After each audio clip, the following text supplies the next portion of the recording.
Hello, my loves. Welcome to another episode of Love and Lattes. Victoria Icenhower here, the self-love scientist, and today we're going to step on some stigmas. And I have with me Tiffany Zahara. Tiffany is a fractional executive, writer, and speaker focusing on areas that are sensitive, censored, and stigmatized by society: body autonomy, intimacy, and pleasure.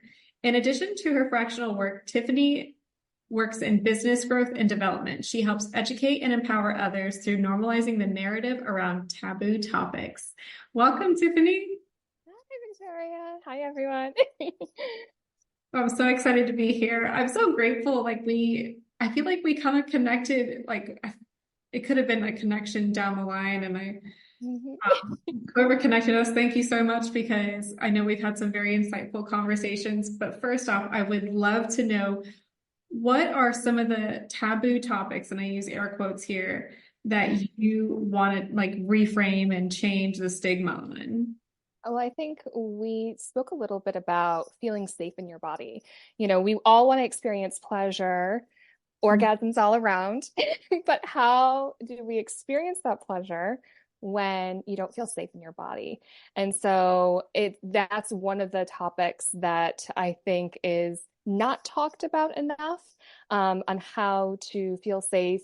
We talk about safety with your partner, but also safety within yourself, how to navigate those conversations with your partner, how to navigate those conversations in just a larger context. And everything is connected. So my business work, my kink work, all of that stuff is connected.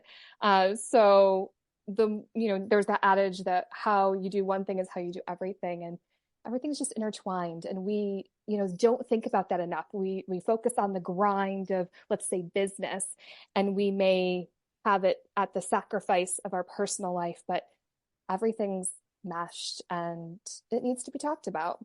I like the way you talked about the whole grind when it comes to work, because I feel that sex is the same thing. People have this mindset of when we have sex, we're going to keep going until one of us has an orgasm. And for a woman, it's like, if my partner, who's generally a male, is, going to orgasm, then I've done my job.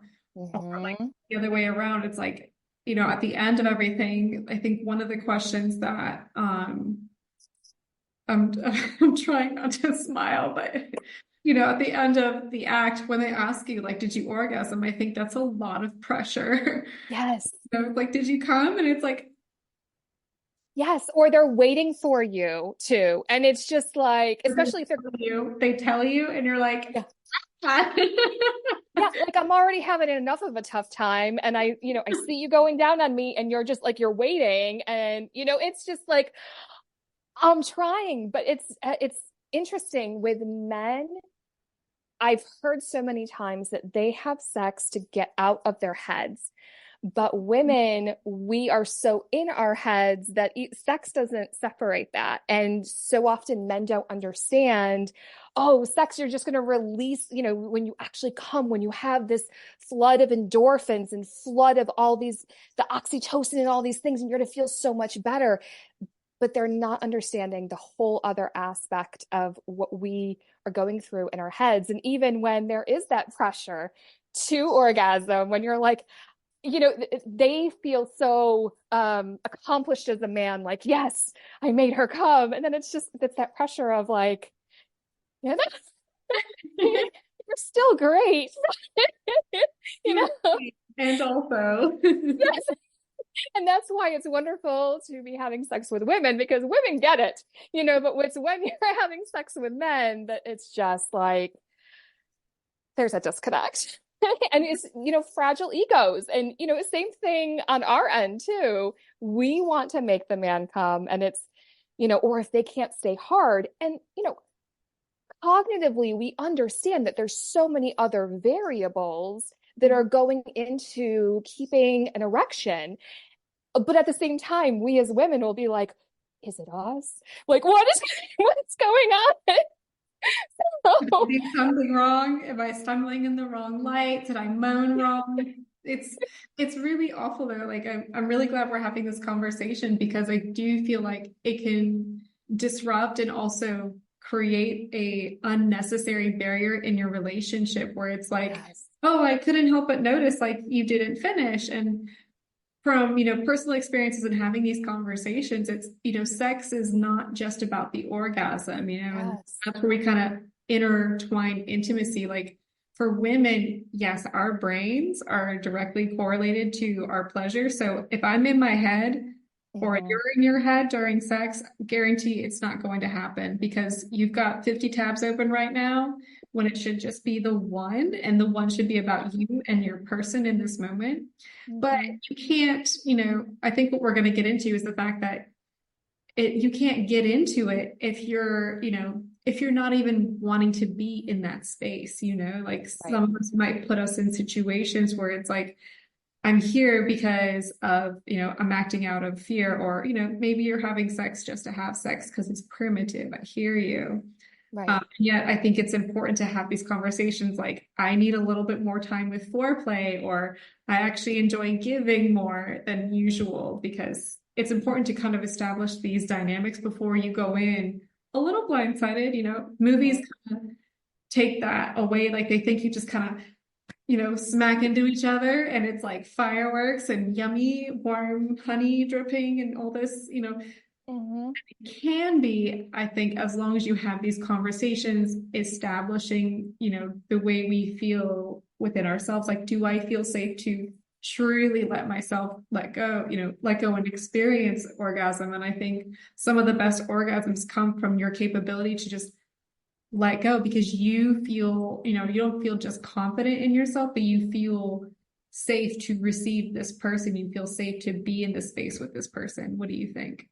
Oh, absolutely. And I think this is why I'm so spoiled on non-vanilla sex, because the communication is so, so important. Because, I mean, if I'm in an act with whether, professionally with a submissive, I mean, depending on what we're doing, like I could kill you. You know what I mean? Like there are some major, major issues. And the same thing when it's, typical sexual relationships with just a romantic partner and there isn't that education. And we have sex because we want that connection. We biologically crave intimacy. Everyone does. Even if you're asexual, there's still an intimate component to the relationships that you're having. It's just not sexualized. It's just replaced with something else. And we crave that intimacy. However, especially in this day and age, our walls are up so high. We're so, so guarded.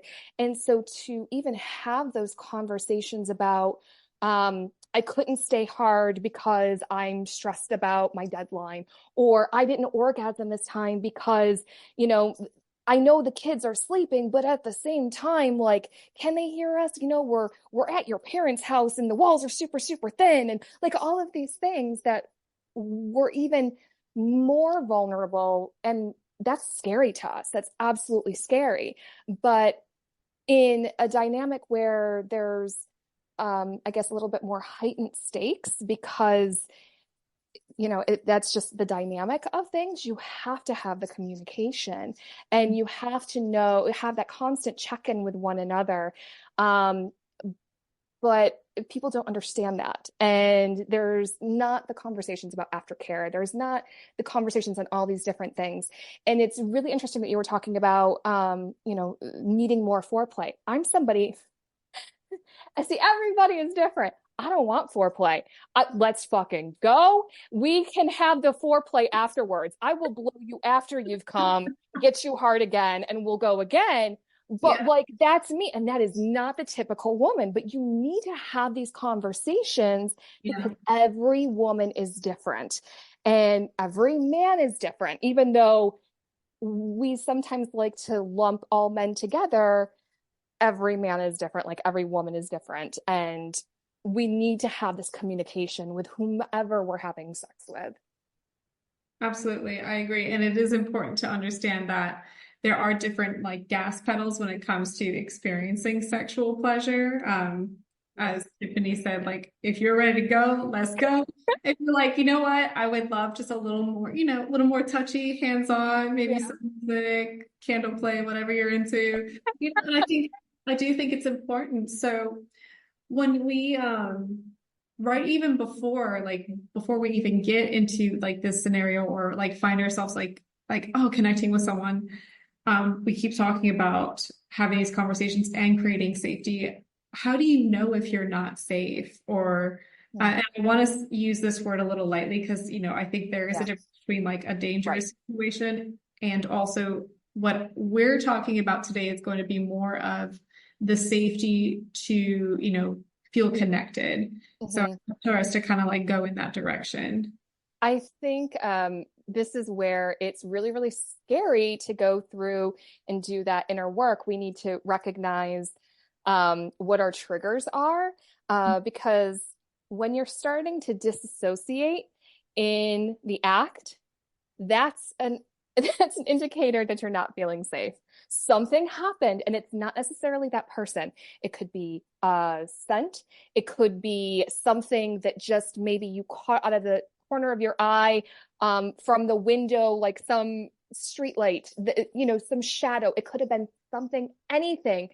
And that's why the communication again is so, so important, because we can internalize, well, it was us. You started to freak out in this moment because it was me. I did something, when that's not what triggers are. And so recognizing when you're starting to, maybe if you've had a stressful day, maybe that could be when you're disassociating more, or if you talk to certain people, like certain family members or anything along those lines that may heighten the guardedness, and then to go into something super intimate without a conversation or at least some type of preamble of, hey, this is where I'm at right now, can help us to navigate that, not feeling safe in certain moments during the act. Yeah, I think you made a really good point. Like, I really like that you mentioned the word disassociate.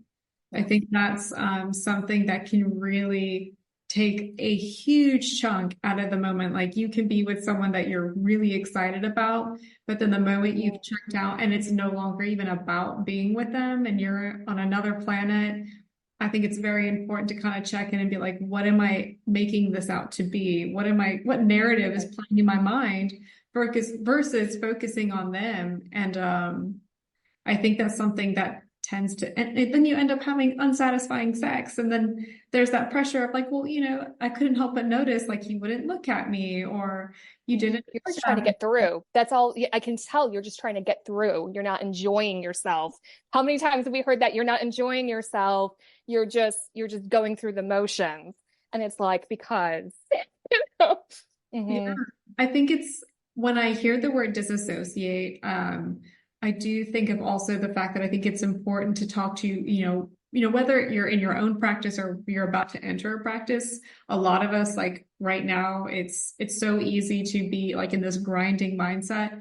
And hmm now that you're like, let's say you're on a date or you're scheduling, pleasure with your partner or anything like that, you could be coming in on a fight or flight. Or when you Yes. dissociate, you hit that fight or flight, and it's like, I'm going to need you to help me get out of this. And it Yes. might be just because, like, oh, we're going a little fast. Like, I'm really happy to see you. And also, would you mind taking it a little bit slower? Because I'm just a little sensitive right now, hmm or, I'm having a hard time dropping into this moment with you. Can we do X, Y, and Z? And I think it's important to like communicate that, which can also be very hard because we don't want to disappoint them. It's like Right. here we're thinking like sex is supposed to be like this explosive and elaborate adventure. And yet we're like, I'm so fucking tired. Right. I've been Right. out all day talking and walking, and you want me to Yes. what? Exactly. And it's one of those things that we always hear the fight or flight, but there's also the fight, flight, or freeze. And that's what just amplifies that dissociation. That's, you're freezing in that moment. You want to make the other person happy, especially when you've experienced trauma and you haven't properly addressed it. Or maybe you addressed it and you think it's resolved. And then again, something triggers it. And there's this flood of all of these other memories that were like, oh yeah, you didn't necessarily address it all the way. You only addressed it a little bit. And that's where we, again, really need to communicate with our partner where we are each day, before we go into whatever, whether it's a quickie or just foreplay or what, the full on act, having those types of conversations all the time, every time. Yeah. I think having that check-in is important at the beginning, maybe even throughout the process and adventure and experience. And then also at the end too, like it doesn't have to be, you don't have to ask the other person, did you finish or did you come? I think what would you say are some really nourishing questions to ask your partner at the end, or even, if there was like a brief pause, like, hey, this was a lot of fun. Let's just take a break, have some water, have a snack. Have some Gatorade, here's a banana. How are you feeling? I think is so important because, that could be anything from like, I need you to finish that Gatorade, like I'm ready to go again, to, I actually really have a headache. Can we, you were great. You were, whether it was you were very nurturing to my needs because you knew that my headache was starting and you were just, being very mindful of that, or, all of those things. I think how are you feeling is a lot more of a supportive question than did you come? Yeah. Because there is really a yes or no, and there's shame around the no. That how are you feeling is a lot more supportive, and not just to the sexual act, but also to your relationship as a whole. I agree. I find the after conversations to be really touching and intimate. Aside from like just kind of basking and like, wow, that was a lot of fun. I also think it's really, well, maybe it was fun. Maybe it was like, hey, that was different. I really like that. I do. Yeah. We're not having enough of the conversation after the fact as well. Like you said, I think it's important to check and be like, how are you feeling? For me, it's like, I would love to know like what was something you really enjoyed so that if this is going to be something we do in the future, then I can keep that in mind. I think just kind of doing it's almost like a reflection, and maybe it's not almost immediately, but maybe just kind of basking in the experience, because sex is more expansive than we're making it out to be. Right. And the more conversations you have, even if it's not a good one, like you could even say, like you were going a little bit faster than I liked. However, I really did enjoy when you did X, Y, and Z. I think it sounds terrible when I say it. It's almost like that sandwich. Oh, the compliment sandwich. Yes. I always cringe at those. I was like, just tell me what you want. What do you need? Like, I don't need to be flattered. But again, you need to have that conversation on how your partner receives feedback and communication, because whether this is just a friends with benefits situation where, this is all there is, but you still want to have a good time, or this is a relationship that, whether it's, a marriage that's super long term, or something that is really standing that test of time, or even, with a sex worker. Like, you need to have these conversations with a sex worker too, because, not mind readers. So that's, the communication is super, super important. However, as we talked about before, that's that extra layer of vulnerability. You're not vulnerable enough when your clothes are off, but once you are actually going into those places, and I find it's easier for men to have those conversations after they've came, after there has been that release. There's a little bit more of a willingness to be vulnerable. Not always, but it's okay, I've gotten out of my head. I can almost take a breath now. And so, I can share like, yeah, I really needed this hookup today. I needed this quickie because my boss was really riding me, or, like there can be a little bit more conversation after that type of a release. Yeah. So, I would say the same thing goes for women. When we have an orgasm, we create a lot more clarity. I promise you, like, you could go in and be like, so I'm exhausted, or like you go in and you're just like, I have so many times open, but the moment we get that orgasm, suddenly it's like, oh, now I can say anything. I think for us too, it's there's a little bit more of an attachment. So for me, it's not even so much the clarity. There's a part of that, but I think I feel closer to you. I feel more attached to you. I feel safer with you. So I can be vulnerable in that way. And so, but again, this is why you have to have these conversations on how your partner works. Right. Yeah. You know, I really enjoyed that you did the thing that I told you I really like. The fact that you were willing to go a little bit out of your comfort zone to bring me pleasure is, you know, something that I think, like you said, it can speak volumes, whether it's you're here for a short time or a long time, if this is Right. a key or if this is someone you're really interested in getting to know. Um, Kind of like going back to, you know, when you're, you know, experiencing pleasure with your partner and during, you know, I would say like while you're having sex and your partner, you know, tells you, you know, to come. I have found that there are some folks who can do it right then and there. Mhm. And there's probably a lot more of us out there who cannot do it Yeah. on the dot, right? When you were saying that, I was like, who are these amazing people that can come on command like this? I'm like, so I guess like I'm curious to hear your thoughts because um I think on one hand it's again it can be one of those things where it's the idea of it is super sexy. However, Mhm. when we hear that it's suddenly kind of like again creates this Yeah. disconnect because suddenly I'm like, oh fuck, I can't. Yeah. You know, I want to. Clearly, I want to. Everything is going so well, but the moment you tell me that you expect this from me, I suddenly cannot. And I'm wondering, like, what are your thoughts about that? Like, suddenly we get stuck on this mission. The first thing I think when that is said to me is I'm not only letting myself down, I'm letting you down. Because I'm letting myself down because I want to have an orgasm. You think I don't want to fucking come right now? Like, are you kidding me? I want to come. But when you're demanding it, or like, did you, like, I'm also letting you down. And it's very, very, um, it's just another layer of us getting in our heads that, you know, we don't necessarily need. I mean, if you build that into whatever scene you're going to have with your partner of, okay, this is how I want this to look. I want you to take a very dominant role. I want you to command me to do all of these things. If that's set up beforehand, you're having that conversation that, yes, I'm in the right headspace Mhm. to receive that.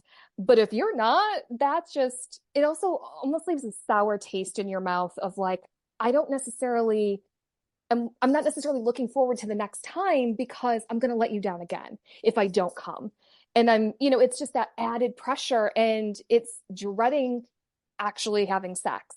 And if you want your partner to have sex with you, you don't want to feeling shame in any way, shape, or form. Yeah. So have the conversations. I think, yes, it really does come down to the conversations. I think one of the sexiest conversations you can have with someone is asking, like, what brings you pleasure or what Yes. excites you in the bedroom. I can recall like the first time someone asked me out of my divorce, like, well, what makes you come? And I swear I stared at them. I was like, come again. What? I love that. What I did you love say? that. And then, Mm-hmm. you know, obviously it was never a Yeah. conversation that Right. I would think to have. I was able to answer it in a way because I had my own personal practices. However, like, and then from that point on, now I can, you know, tell people like, oh, I really enjoy this. And like, you know, I prefer this sometimes, but, you know, it's always changing just based on like the mood and the season. But I do find that the more conversations we have, or just putting in the time to understand your own personal life, like you said earlier, like we're literally our chemistries are a little different, our bodies, our excitements, our desires, our fantasies are all tweaked differently. And also we know scientifically that we have different petals when it comes to pleasure. So it's like Yes. I still love that you talked about hitting it, just going right in. I love that so much. But I am the exception to the rule. I do not suggest men that you go and do that with your women tonight. So, Talk to her. Talk to her. Okay. exactly. Ladies, tell him. Tell him what Exactly. you want. Tell him what you want. What would you say? I know we'll have to wrap up our conversation soon. I love this. But what would you say to for women or men out there who are listening and they're like, they may have some idea, but they do feel that hint of shame. What are some great ways to kind of navigate around that? So it's getting in touch with your body again, especially if you have sexual trauma, how to feel safe with you just touching yourself. What ways do you like? Because of course you're not going to be able to answer the question on what turns you on if you don't know, if you've never spent that time with yourself. And it can start in a very vanilla way where you're just giving yourself a foot massage, or just running your fingers along up and down your arm and across your chest and just seeing what areas are really comfortable to you. Lean into that. What areas are uncomfortable for you? And of course, start to feel into, well, why is this uncomfortable? What emotions is this bringing up? And of course, this is scary. This is, the whole idea of conversations. Well, no, let's just fuck. That's scary. People want to just have that physical release. But to make it meaningful, whether it's, with, again, just somebody that you're having fun with or a meaningful relationship, you need to be in touch with yourself. You've got to do that inner work and know what you like, know where your boundaries are, know what makes you feel safe. And yes, it can be very, very scary. It can be very, very difficult. But I promise you, in the end, it's super rewarding for you, for your partner, for everyone. I agree. Thank you for sharing that. And I think, as you said, it is important, not just for yourself, because it does create this like self-loving relationship.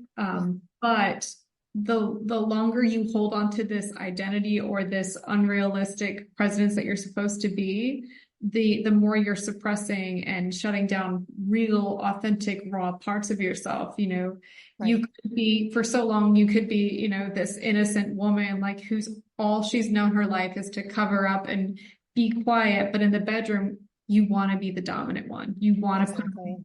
you want to wear the strap on. You want to play the mental, like go hard. Like you need to give yourself permission to try it, even if you're on your own or you have, your partner in. It's so important to create this experience because, at the end of the day, this is, your sex life, and having a quality sexual experience is important because Right. there's so much happening, even if it's like, even if it's a hookup, like we talked about, even if it's Right. intentional, like, yeah, I know I'm not going to see you again.